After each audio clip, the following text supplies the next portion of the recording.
మతాన్ని వదిలిన వాళ్ళు మటుకు స్వర్గంలో ఉన్నారు. ఫర్ ఎగ్జాంపుల్ టర్కీలో బికినీలు, చెడ్డీలు యేసుకొని గెంతుతారు అమ్మాయిలు.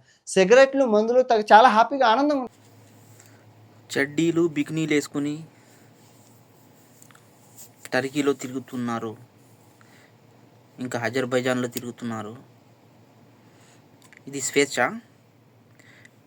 అదే మీ ఫ్యామిలీలో ఎవరైనా ఇలా తిరిగితే మందు సిగరెట్ తాగుతా ఉంటే అది స్వేచ్ఛ అని వదిలేస్తారా?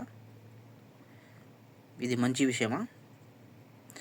అంటే ఆడోళ్ళు బికినీ వేసుకొని చెడ్డీ వేసుకొని మందు సిగరెట్ తాగుతా రోడ్లపై పడిపోతే అది నీకు చూడాలని ఉందా? నీ వీడియోలన్నీ పెంట ఉంటాయి. గేమ్లు ఆడినాము, వీళ్ళు ఈ రేటు ఎలా మాట్లాడాలో ఇవన్నీ చెప్పే నువ్వు వీళ్ళ గురించి మాట్లాడుతున్నావు.